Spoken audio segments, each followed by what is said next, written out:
Welcome to the Talking Tenancies podcast, brought to you by the Residential Tenancies Authority. I'm your host, Belinda Hyde. Join me as we explore everything you need to know about renting in Queensland with experts from the RTA and industry. We're here to help make renting work for everyone.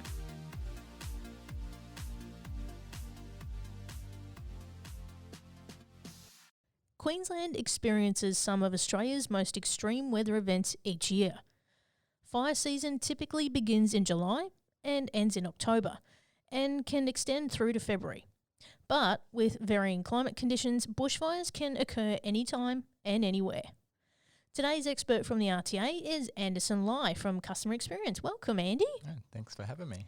Welcome back. Now, can you tell us about your role at the RTA and what you're responsible for? So since then, I'm currently acting in the team leader role in the bond management team. I am responsible for resolving escalated matters such as complex bond or tenancy inquiries and complaints that we may receive. Great. Now, today we're talking about bushfire season.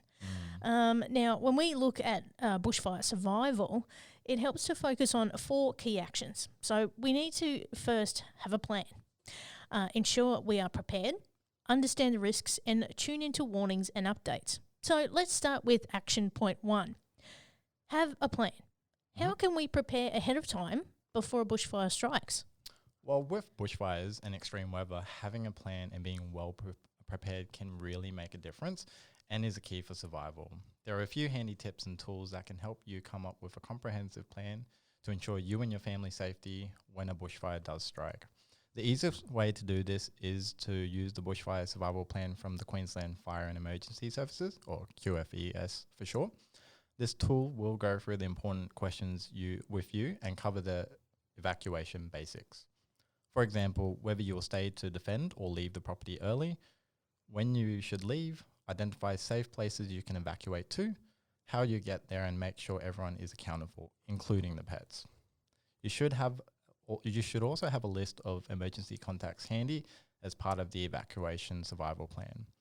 Ensure you have the most up-to-date details of the property manager or owner so you are able to contact them in case of an emergency.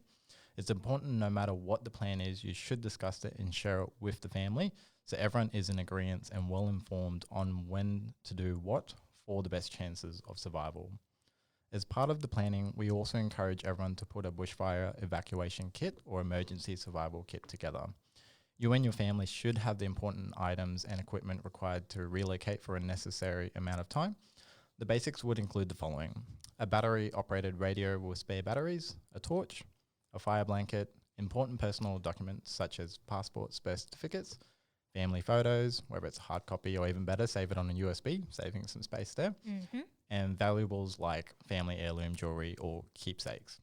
Food and water for at least 3 days. Clothing and toiletries, as well as phone and portable charger. Make sure this kit is stored in a waterproof container in a location that is easy to access for all household members except for young children. Yeah, and having one of those can be handy in so many events, regardless of what's happening in Queensland. But bushfires, it's best to be prepared because you've got to get out quick. Most certainly. Now, action 2, be prepared. It's important to prepare the home to make it easier to defend from fire and also reduce danger to the neighbours. So how can we do this? That's a really good point about preparing the home. There are regular and general maintenance that we can do around the property to make sure our home does not become a hazard to us or others in bushfires, which include the following: clearing gutters and roofs of twigs, bark and debris, mow your lawn regularly, removing excess flammable materials like long dry grass, dead leaves, mulch, wood piles. Remember your outdoor furniture and hanging baskets as well. These are not often the top of the mind, but they are flammable and pose a level of risk. Having a maintenance schedule for firefighting pumps, water systems and generators, ensuring a clear, well-maintained pathway and accessibility to fire protection equipment.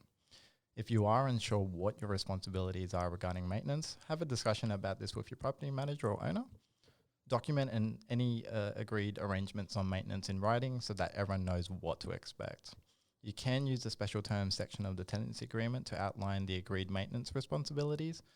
It's also important to make sure that your insurance policy provides adequate cover for bushfires. Tenants should check the insurance policy for their possessions, including any vehicles is up to date. Property owners should have adequate insurance coverage for their property though. Yeah, so making sure the path is not fed for fire, and also making clear if you do need to escape is really important there. Yep. Now, action 3, know your risk. How do you know if your home is at potential risk of being impacted by a bushfire?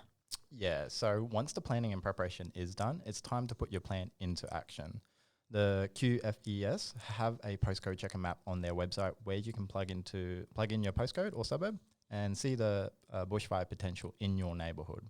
It's also a good idea to check the neighbourhoods and general area of your loved ones to make sure they have a good idea of the potential risk and are prepared. It's important to understand the risk of your home or property being threatened by bushfires. Be aware that fire embers, smoke, and the radiant heat from a large bushfire can travel, which can cause spot fires and crack or melt objects such like glass windows from a distance. A fun but serious fact that the radiant heat from a large bushfire can actually be felt more than 100 meters away. That's incredible. Yeah. Apart from melting and cracking objects, the toxic fumes, smoke, and heat can cause dehydration and heat stroke and people and animals, and make it difficult to breathe and see. So risk assessment is really important to make sure you have a truly informed decision for you and your family. There are also ways to reduce the bushfire risk and vulnerability of your home or property. For example, by having metal screws, vents, or non-combustible deck or veranda, window trimmings, and exterior walls.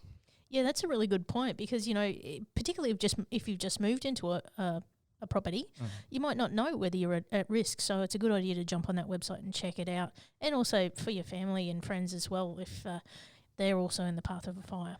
Yep. Now, action 4, tune into warnings and updates. Being informed can save your life. So what are the best sources for this? You're right, Belinda. Being well informed can really increase your chances of survival. Make sure you're familiar with the bushfire warning system, which comes at 3 levels. The first one being advice. Stay informed and monitor the situation. The second one, watch and act. Heightened level of threat present. Act now to protect you and your family. And 3, emergency warning. You're in danger. Take life-saving action immediately. The fire danger rating in the local area is also useful as an early indicator of potential danger and should act as your first trigger for action. This is the multicolored fan rating scale that ranges from low, moderate to extreme and catastrophic. It assesses the level of bushfire risk in your community on any given day. The higher the rating, the greater the need for you to act. You can remain informed by tuning into the local media, including radio, official social media feeds, and websites, including the Queensland Fire and Emergency Services website, Facebook page, and Twitter. Your local ABC's radio station, your local commercial radio station. Don't assume you will receive an official warning as a fire approaches. Local councils have also implemented disaster dashboards across Queensland to keep the community informed. These can be found through your local council website or through the Queensland Reconstruction Authority website and their recovery hub. Remember, you don't need to rely on one source of information, so make sure you just check multiple places to stay up to date. It is up to each and every one of us to be prepared, take notice, seek information, remain informed, and make decisions and act where necessary. Yeah, it's a good idea because there's so many sources of information to actually set up your phone when it's not an emergency. So you have that information before it does hit so that you're getting real-time alerts and information as you need it. Exactly right. So, lastly, speaking of resources, what are the best resources available to tenants and managing parties on everything we've covered in this episode? Of course, we have mentioned Queensland Fire and Emergency Services a lot in this episode. There is a lot of information on their website which can help you prepare for bushfires and extreme weather. This will help to ensure that you and your family can remain safe and have the greatest chance of survival if a bushfire does strike. The other tip I have is to understand the risks and discuss your plans and concerns with the other party early or at the start of a tenancy. This will ensure that both parties are well informed of the risk and potential impacts, and any outcomes will inform the plans that are put into place. This could be a very useful and can provide peace of mind to both parties. The RTA website also has a range of resources to help you get on top of the maintenance and preparations. So much to keep on top of there, Andy. Thank you so much for helping us today to get a greater understanding on what we need to know when it comes to staying safe this bushfire season in Queensland. Thanks for having me. Thank you for listening to the Talking Tenancies podcast. For more information about the Residential Tenancies Authority, visit rta.qld.gov.au.